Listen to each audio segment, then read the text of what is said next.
ہاں، سورت کا نام ہے سورۃ الرحمن۔ مکی سورت ہے، مدنی سورت ہے، مکی سورت ہے، ٹھیک ہے نا۔ بعض مصاحف میں اس کو مکی لکھا ہے اور بعض میں اس کو مدنی لکھا ہے۔ یہ میرے پاس جو مصحف ہے اس میں اس کو مدنی لکھا ہے، جی مدنی لکھا ہے، میرے پاس دوسروں میں مکی لکھا ہوا ہے، ٹھیک ہے نا۔ ہاں، تو بہرحال مدنی صورت ہے، نزول کے اعتبار سے اس کا نمبر ہے 97۔ تو نزول کے اعتبار سے بھی دیکھا جائے تو مدنی ہی لگتی ہے، ٹھیک ہے نا۔ سورۃ الرعد کے بعد نازل ہوئی ہے۔ ما سبقہ سورت کے ساتھ ربط اور جوڑ یہ ہے کہ پہلی سورت کے اندر مجرمین کے لیے عذاب کا ذکر ہوا، مجرمین کے لیے عذاب کا ذکر ہوا، تو اس صورت میں مکرمین کے لیے انعامات کا ذکر ہوگا۔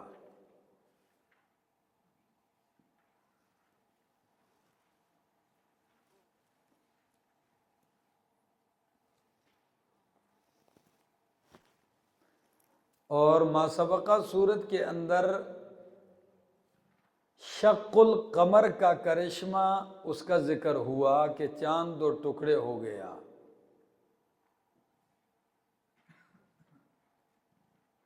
تو اس صورت میں قدرت کے ایک دوسرے کرشمے کا ذکر ہوگا جو سورج ہے۔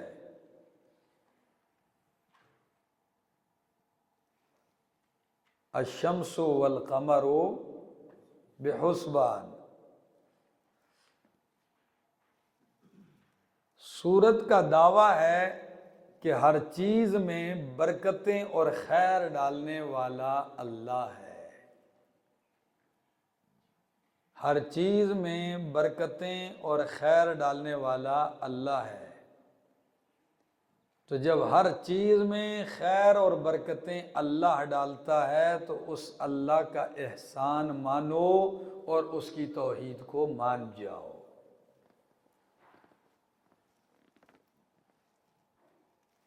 سنو جی، الرحمن علم القرآن، الرحمن جو بڑا مہربان ہے، رحمان بادشاہ انتہائی مہربان بادشاہ، علم القرآن سکھایا ہے اس نے قرآن، اس رحمان نے کیا کیا ہے؟ قرآن سکھایا ہے۔ خلق الانسان علمہ البیان، پیدا کیا ہے انسان کو، وعلمہ البیان سکھایا ہے اس کو بولنا، پیدا کیا انسان کو اور سکھایا ہے اس کو بولنا۔ بیان کا مطلب یہ نہیں ہے کہ سارے خطیب ہیں، ٹھیک ہے نا، سارے انسان کو خطیب اور مقرر بنا دیا ہے۔ بیان کا مطلب کیا ہے؟ ہاں، ما فی الضمیر کو ظاہر کر سکتے ہیں، بولتے ہیں، ٹھیک ہے نا۔ خلق الانسان علمہ البیان، الشمس والقمر بحسبان، سورج اور چاند بحسبان چل رہے ہیں ایک حساب کے ساتھ۔ والنجم والشجر یسجدان، والنجم اور پودے، والشجر اور درخت، یسجدان سجدہ کرتے ہیں۔ کیا کرتے ہیں؟ یہاں نجم کا معنی کیا ہے؟ پودے، ٹھیک ہے نا، ہاں گھاس وغیرہ۔ یہ فرمایا والنجم والشجر، پودے اور درخت، یسجدان سب سجدہ کرتے ہیں۔ والسماء رفعها، اور آسمان بلند کیا ہے اس نے اسے۔ ووضع المیزان، اور رکھا ہے ترازو۔ کیا رکھا ہے؟ ترازو رکھا ہے۔ اس ترازو رکھنے سے مراد کیا چیز ہے؟ یا تو اشارہ ہے قیامت والے دن ترازو کی طرف۔ کس کی طرف؟ کہ قیامت کو اللہ ترازو رکھے گا اور نامہ اعمال کیا کیے جائیں گے؟ تولے جائیں گے، اور یہ آسمان پہ ہوگا، ٹھیک ہے نا۔ ایک بعض فرماتے ہیں کہ والسماء رفعها، آسمان کو بلند کیا، ووضع المیزان، وہاں سے میزان سے مراد بعض نے قرآن بھی لیا ہے، کیا لیا ہے کہ قرآن میزان ہے، اللہ نے وہاں سے قرآن اتارا ہے، اور یہی وہ چیز ہے کہ جس سے اعمال، عقائد اور اقوال کیا کیے جاتے ہیں، تولے جاتے ہیں، ٹھیک ہے جی۔ یا میزان سے مراد عام ترازو ہے، ٹھیک ہے نا۔ آگے فرمایا وَالسَّمَاءَ رَفَعَهَا وَوَضَعَ الْمِيزَانَ، اور قائم کیا ہے ترازو، یعنی نظام عدل قائم کیا ہے۔ اللہ تطغوا فی المیزان، کہ زیادتی نہ کرو فی المیزان، کس میں؟ تول میں، کس میں؟ تول میں زیادتی نہ کرو۔ وَأَقِيمُوا الْوَزْنَ، اور پورا کرو تول کو، بالقسط، انصاف کے ساتھ۔ وَلَا تُخْسِرُوا الْمِيزَانَ، اور کمی نہ کرو تول میں۔ وَالْأَرْضَ وَضَعَهَا لِلْأَنَامِ، اور زمین رکھا ہے اللہ نے اس کو للانام، مخلوق کے لیے۔ کس کے لیے؟ مخلوق اس پر آباد ہیں۔ باقی چاند وغیرہ یہ چیزیں، بہت ساری چیزیں اور بھی اللہ نے پیدا کی ہیں، سیارے، لیکن اس میں مخلوق کی آبادی اور رہنے کی جگہ نہیں ہے وہ۔ فرمایا وَالْأَرْضَ وَضَعَهَا لِلْأَنَامِ، اس کو رکھا ہے اللہ نے مخلوقات کے لیے۔ فِيهَا فَاكِهَةٌ، اس میں میوے ہیں، وَالنَّخْلُ، اور کھجوریں ہیں، ذات الاکمام، غلافوں والے۔ اکمام میں نے پیچھے لکھوایا کم آستین کو کہتے ہیں، یعنی اشارہ کر دیا کہ کھجور کے دانوں کا جب گچھا ابتداء نکلتا ہے تو وہ غلاف کے اندر سے نکلتا ہے، ٹھیک ہے نا۔ تو معنی کرو وَالنَّخْلُ ذَاتُ الْأَكْمَامِ، اور کھجوریں ذات الاکمام، غلافوں والے، ایک معنی۔ دوسرا اکمام غلاف اس لیے کہا کہ کئی لوگ پرندوں سے یا ایسے چیزوں سے بچانے کے لیے اس کے اوپر ایک جالی کا غلاف بھی چڑھا دیتے تھے۔ کھجور کے دانوں کا گچھا ہوتا تھا، اس کے اوپر ایک جالی کا کپڑا لگا دیتے، پرندے وغیرہ چیزیں آ کر نہ کھائے، ٹھیک ہے نا۔ آگے ذات الاکمام، غلافوں والے۔ والحب ذو العصف والریحان، اور والحب ذو العصف، اور دانے پیدا کیے اس نے، ذو العصف، جو بھوسے والے ہیں، والریحان، اور پھول پیدا کیے خوشبودار۔ بھوسے والے دانے کون سے ہیں؟ گندم ہیں۔ بھوسے والے دانے کیا ہیں؟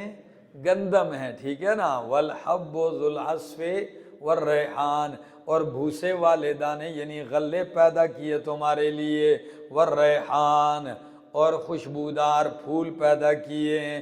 فَبِأَيِّ آلَاءِ رَبِّكُمَا تُكَذِّبَانِ، پس کون کون سی اپنی رب کی نعمت کو تُكَذِّبَانِ، تم دونوں جھٹلاؤ گے۔ تثنیہ کا صیغہ ہے، کیا ہے؟ تو دونوں سے مراد کون سے ہیں؟ انسان اور جنات، ٹھیک ہے نا، چونکہ آگے ذکر بھی آ رہا ہے دونوں کا۔ فرمایا کیا لفظ ہے؟ خلق الانسان من صلصال کالفخار، پیدا کیا ہے انسان کو من صلصال، بجنے والی مٹی سے، کالفخار، ٹھیکری کی طرح۔ کس کی طرح؟ صلصال جب مٹی دھوپ پہ پڑی رہے خشک ہو جائے، اور ایسے خشک ہو جائے کہ جب اس کو یوں مارا جائے تو کیا ہونے لگے؟ کھن کھنائے، بجے، ٹھیک ہے نا۔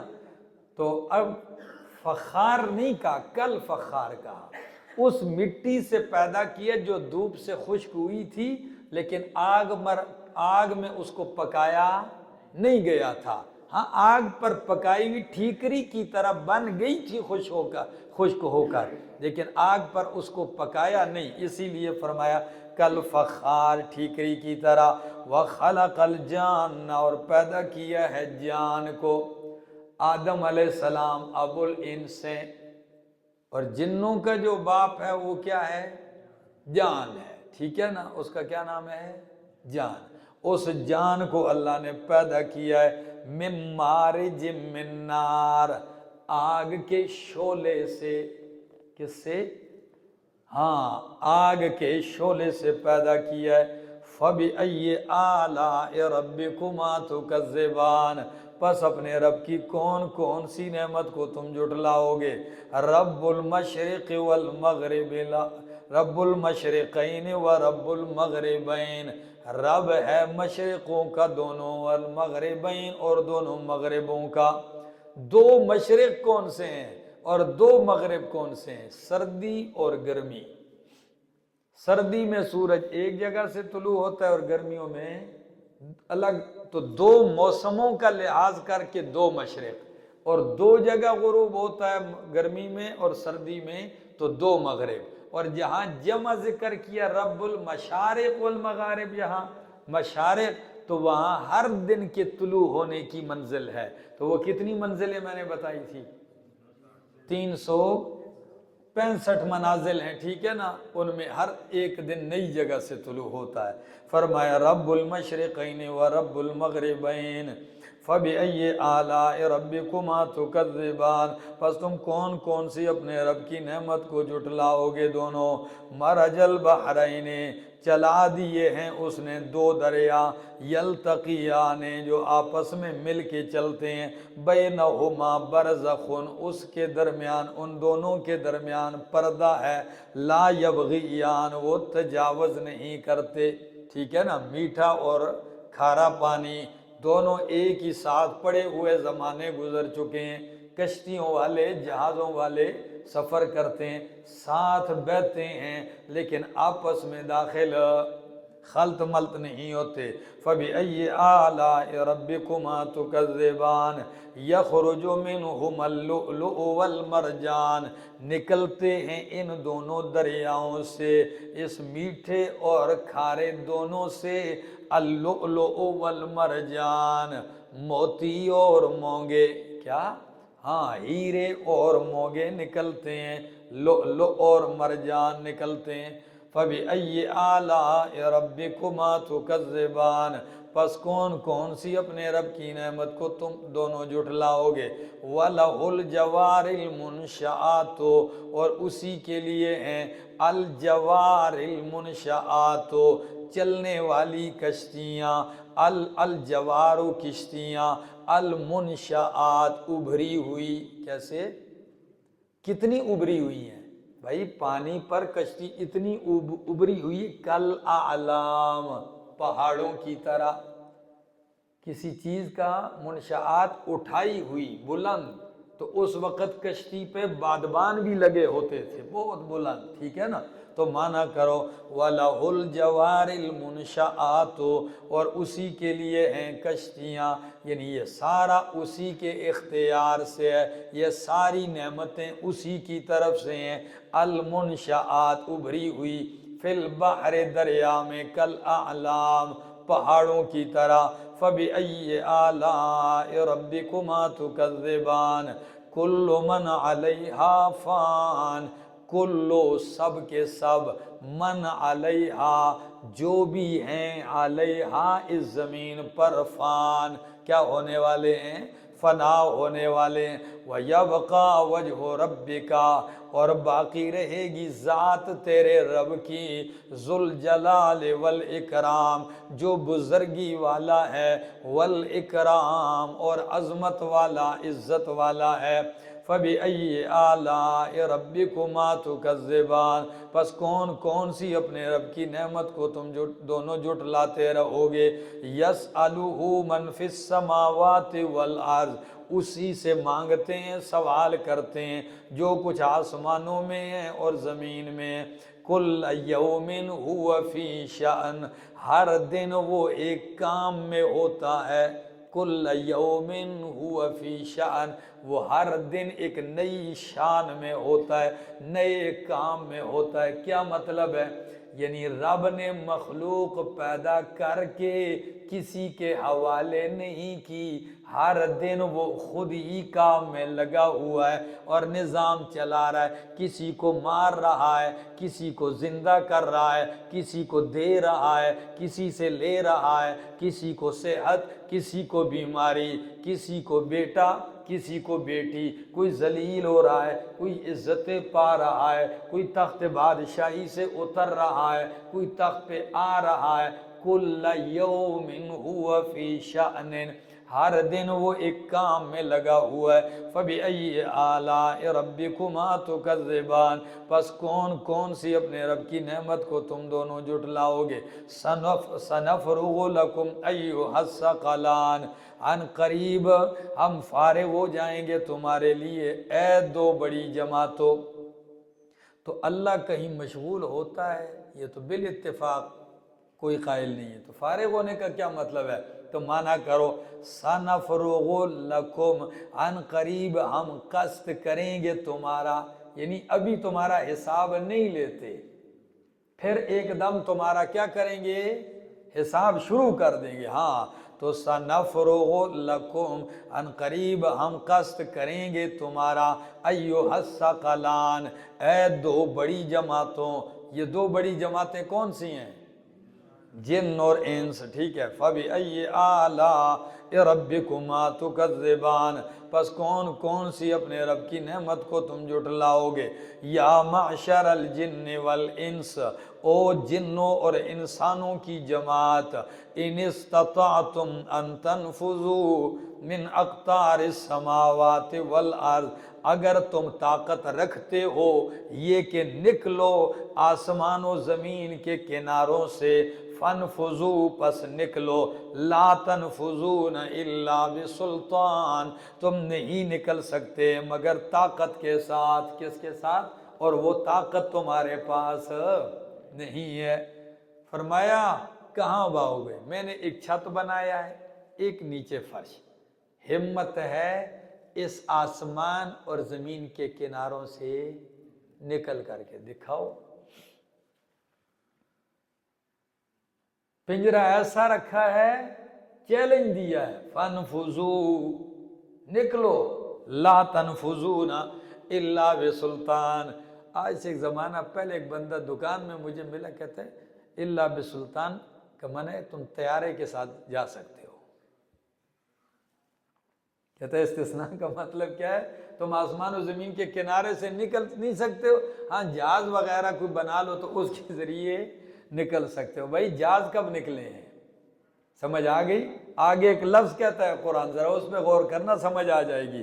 فرمایا فَبِأَيِّ آلَاءِ رَبِّكُمَا تُكَذِّبَانِ، يُرْسَلُ عَلَيْكُمَا، بھیجے جائیں گے تم پر، چھوڑے جائیں گے تم پر، او جنوں اور انسانوں، شواظ، شعلے، من نار، آگ کے، ونحاس، اور سیاہ دھوئیں کے، فلا تنتصران، پس تم فتح نہ پا سکو گے، کامیاب نہ ہو سکو گے، بدلہ نہ لے سکو گے۔ او میرا دوست، فرمایا نکلو، اگر نکلنے کی کوئی کوشش کرے گا تو کیا پڑیں گے اس کو؟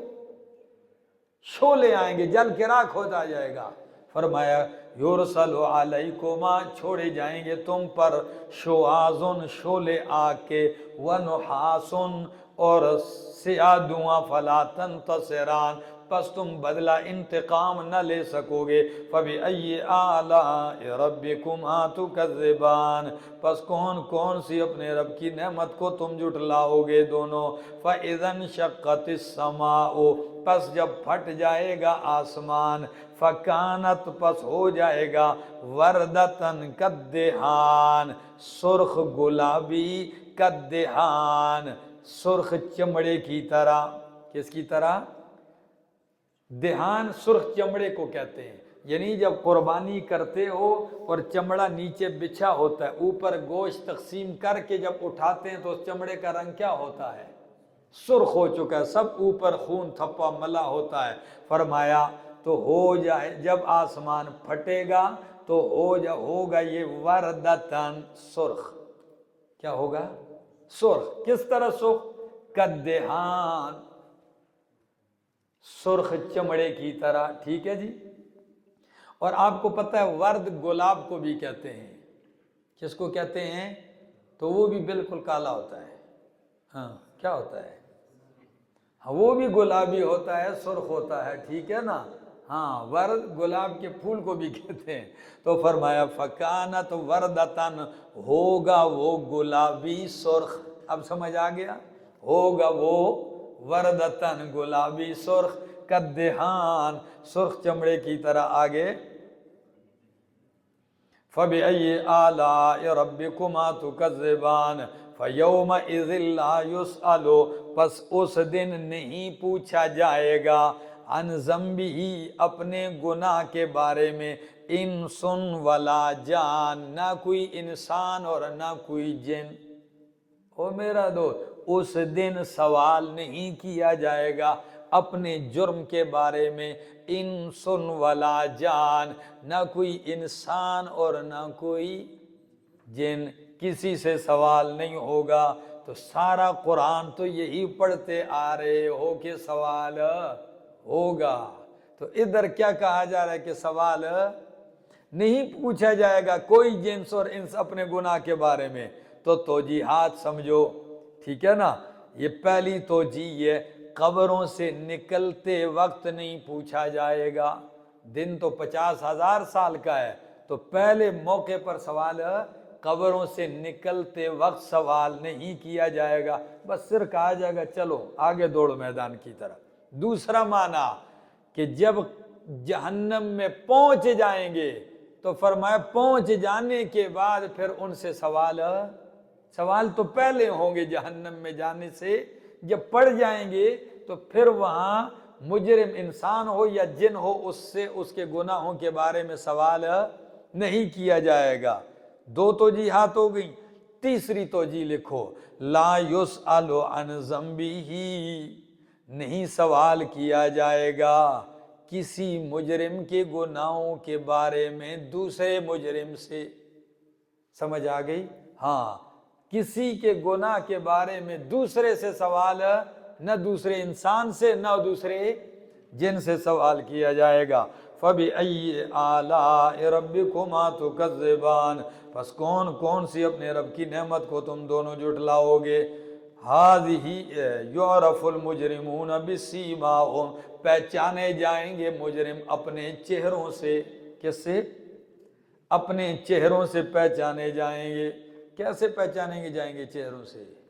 وہ بھئی سیاہ چہرے ہوں گے، قہر، ذلت، تارکول ملی ہوئی، عذاب ہیبت کی زردی چھائی ہوئی، ٹھیک ہے نا۔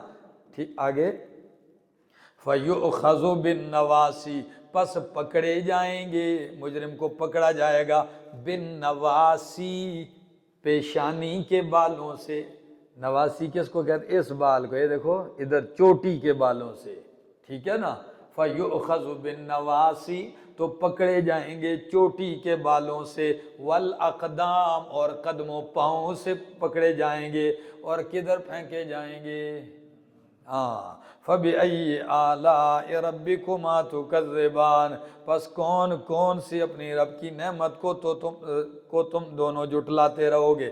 هَذِهِ جَهَنَّمُ الَّتِي یہ ہے وہ جہنم یکذب بہا المجرمون جس کو جھٹلاتے تھے مجرم، یطوفون بینہا و بین حمیم آن چکر لگائیں گے، بینہا اس جہنم کے درمیان، و بین حمیم آن اور گرم ابلنے والے جوش مارنے والے چشمے کے درمیان۔ مطلب ہے کہ جہنم میں بھی ایک مقام ایسا ہوگا جہاں کیا کر رہا ہوگا؟ گرم چشمہ ابل رہا ہوگا۔ آن کا معنی کیا ہونا تھا؟ کھولنے والا۔ کیسا چشمہ؟ کھولنے والا۔ تو معنی کرو یطوفون بینہا چکر لگائیں گے، بینہا اے بین الجہنم و بین حمیم آن اور کس کے درمیان؟ کھولنے والے کھولتے ہوئے چشمے کے درمیان۔ پیاس لگے گی تو اس میں پہنچا دیے جائیں گے، ادھر سے واپس آئیں گے تو پھر پرانے ٹھکانے پہ آئیں گے۔ فَبِأَيِّ آلَاءِ رَبِّكُمَا تُكَذِّبَانِ وَلِمَنْ خَافَ مَقَامَ رَبِّهِ جَنَّتَانِ اور خاص اس کے لیے خاف مقام ربہ جو اپنے رب کے سامنے کھڑا ہونے سے ڈر گیا، جنتان دو باغات ہیں۔ کتنے باغات ہیں؟ مفسرین کا ایک طبقہ کہتا ہے کہ دو باغات سے مراد دو باغ نہیں ہے کہ صرف دو باغ ہوں گے، بلکہ یہ تثنیہ تکرار کے لیے ہے۔ کس کے لیے؟ یعنی باغ ملیں گے، کثرت کو ظاہر کرنے کے لیے ان کو کیا ملیں گے؟ ایک طبقہ۔ اور دوسرا مفسرین کا طبقہ کہتا ہے کہ نہیں، تکرار کو تثنیہ کو اپنے معنی پر ہی حمل کریں گے، ٹھیک ہے، دو ہی باغ ہوں گے۔ آگے فرمایا فَبِأَيِّ آلَاءِ رَبِّكُمَا تُكَذِّبَانِ، پس کون کون سی اپنے رب کی نعمت کو تم دونوں جھٹلاؤ گے، اور دونوں باغ کیسے ہوں گے؟ ذواتا افنان، گھنی شاخوں والے، کس والے؟ گھنی شاخوں والے ہوں گے۔ فَبِأَيِّ آلَاءِ رَبِّكُمَا تُكَذِّبَانِ، پس کون کون سی اپنے رب کی نعمت کو تم دونوں جھٹلاتے رہو گے۔ فِيهِمَا عَيْنَانِ تجریان، ان دونوں باغات میں دو چشمے ہوں گے، تجریان جو جاری ہوں گے۔ فَبِأَيِّ آلَاءِ رَبِّكُمَا تُكَذِّبَانِ، پس کون کون سی اپنے رب کی نعمت کو تم دونوں اے جنوں اور انسانوں جھٹلاتے رہو گے۔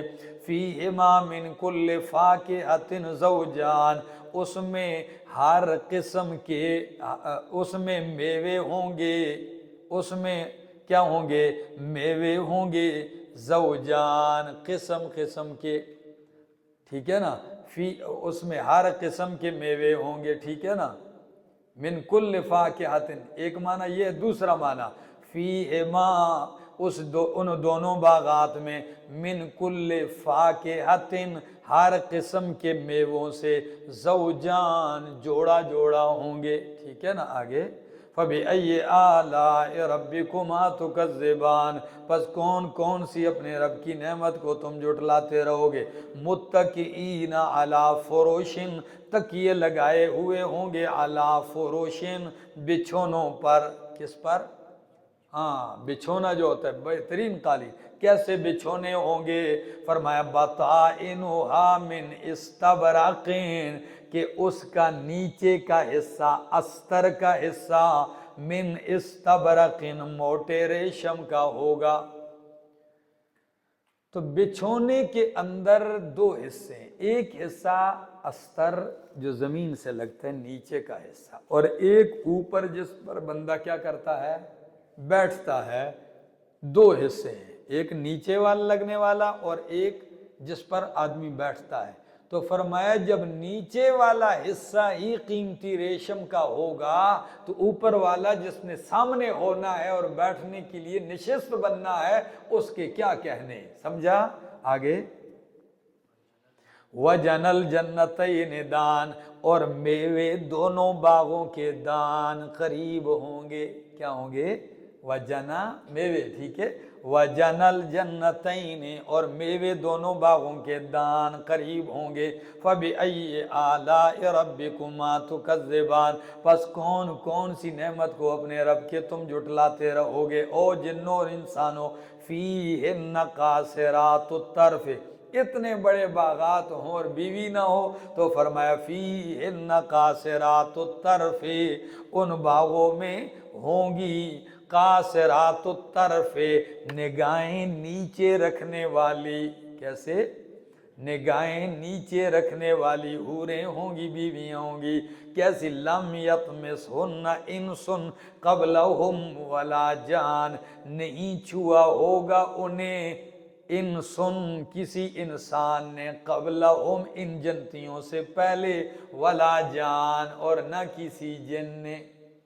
اللہ نے اتنی محفوظ کر کے رکھی ہوں گی کہ اس جنتی سے پہلے کسی جن اور انس نے ان کو چھوا بھی، دنیا کی کوئی خاتون ایسی نہیں ہے جس کو کسی نے چھوا نہ ہو۔ باپ اٹھاتا ہے جولی میں، ماں اٹھاتی ہے، ٹھیک ہے نا، بچپن میں، لیکن وہاں تو وہ ایسی نہیں، ان کو بالکل اس جنتی سے پہلے کسی نے چھوا بھی تک نہیں ہوگا۔ آگے فَبِأَيِّ آلَاءِ رَبِّكُمَا تُكَذِّبَانِ، پس کون کون سی نعمت کو اپنے رب کی تم کیا کرتے رہو گے؟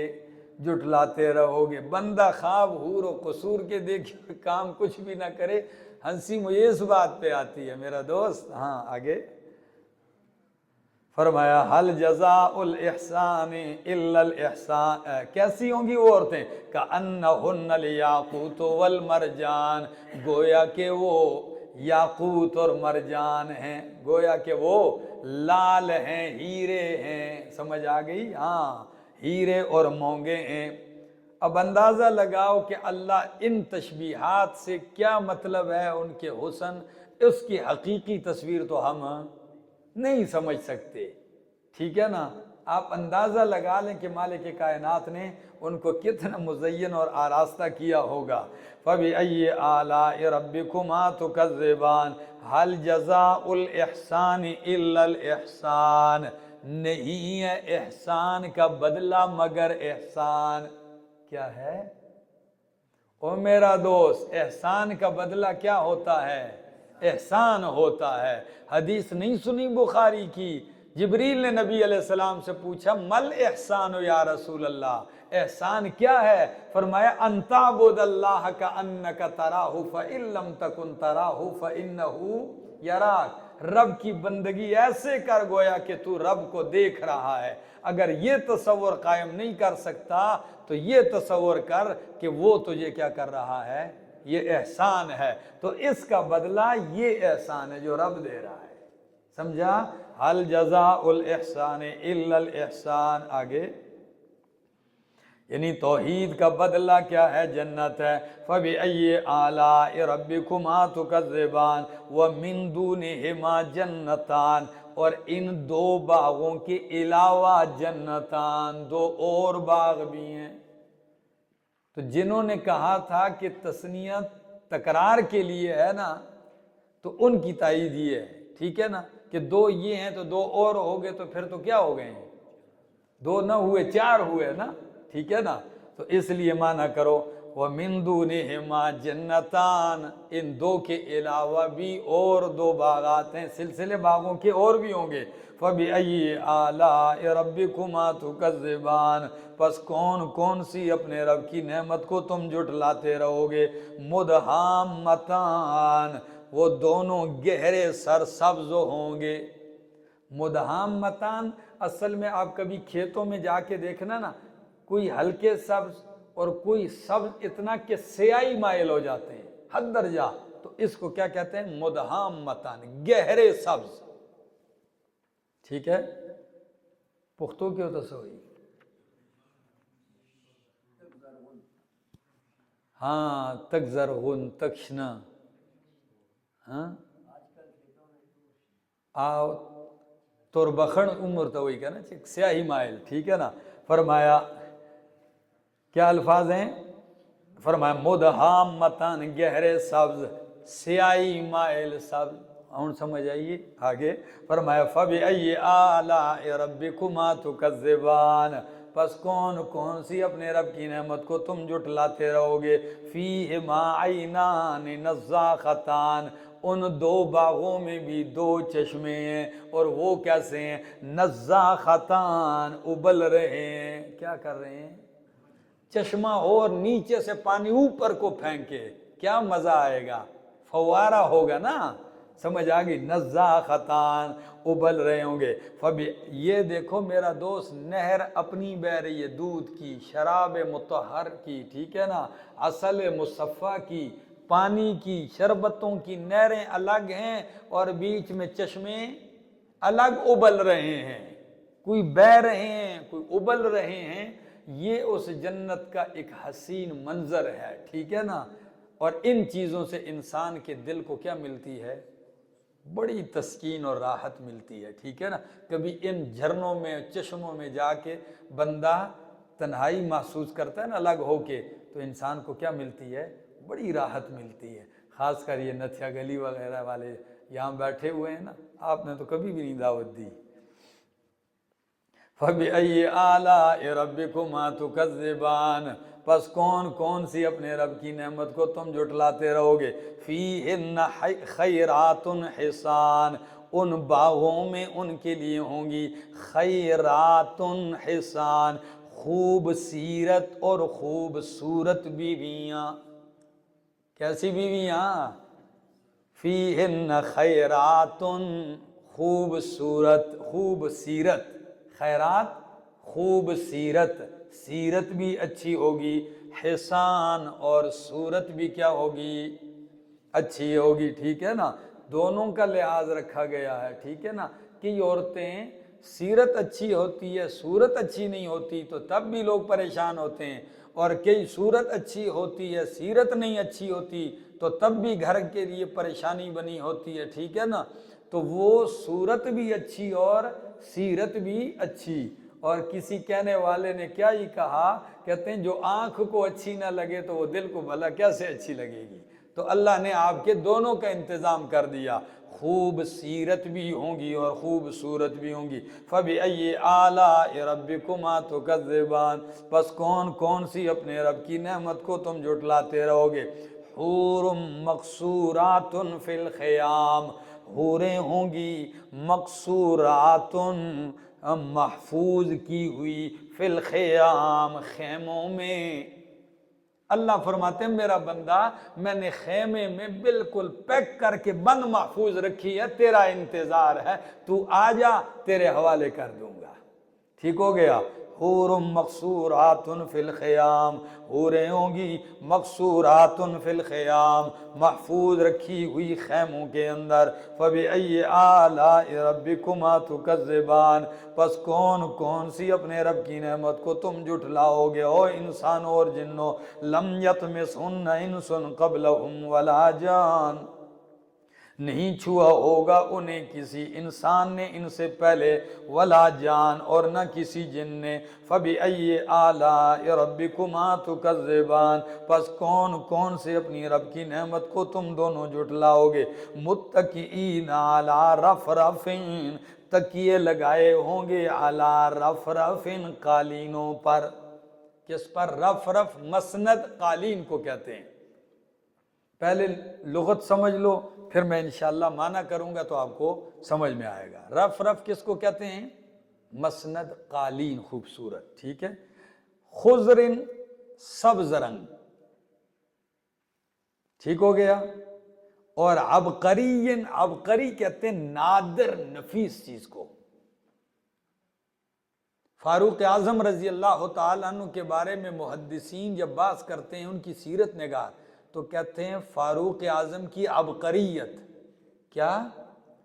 کہ ایسے کام جس میں بالکل وہ نادر تھے، یہ صرف انہی کی خاصیت ہے۔ سمجھ آ گئی؟ قیمتی اور نادر۔ اور حسان اس کا معنی ہوتا ہے قیمتی، خوبصورت۔ کیا؟ خوبصورت، عبقری قیمتی نفیس، اور خضر سبز، اور رفرف مسند۔ اب معنی میں شروع کروں گا آخر سے، ٹھیک ہے نا؟ ایسے جڑے گا۔ فرمایا متکئین، تکیے لگائے ہوئے ہوں گے، کس پر؟ خوبصورت نفیس سبز رنگ کے قالینوں پر۔ آیا کہ نہیں آخر سے؟ ٹھیک ہے نا؟ تکیے لگائے ہوں گے خوبصورت نفیس سبز رنگ کے قالینوں پر۔ فَبِأَيِّ آلَاءِ رَبِّكُمَا تُكَذِّبَانِ، لوگ گھر بناتے ہیں، کوئی کہتے ہیں ترکی قالین ہے، کوئی کہتے ہیں ایرانی قالین ہے، کوئی کہتے ہیں فلاں کا قالین ہے، ٹھیک ہے نا؟ کتنی خوبصورتی ایک سما بن جاتا ہے۔ سمجھ آ گئی؟ ایران جب فتح کیا گیا تھا نا تو وہاں سے قالین لائی گئی تھی، جس قالین کا نام تھا بہار۔ کیا نام تھا اس قالین کا؟ آپ الفاروق پڑھیں، فاروق اعظم رضی اللہ تعالیٰ عنہ کی سیرت پر علامہ شبلی نعمانی رحمہ اللہ نے بڑے کمال کی کتاب لکھی ہے۔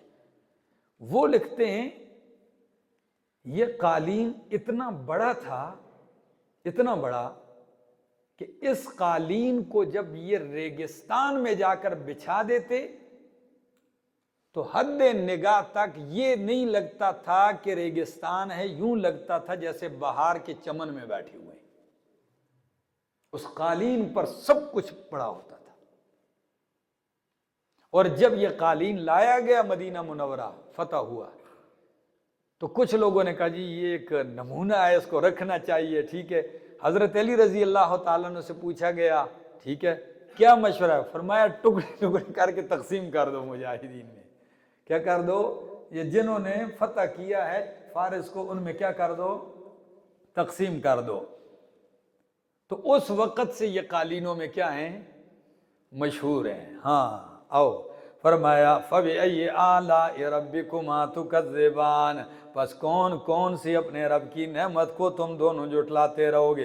تبارک اسم ربک ذی الجلال والاکرام، سورت کا دعویٰ، یہ سارا کچھ کرنا تم نے سن لیا تو پھر یہ عقیدہ مان جاؤ کہ ان سب میں خیر اور برکتیں ڈالنے والا کون ہے۔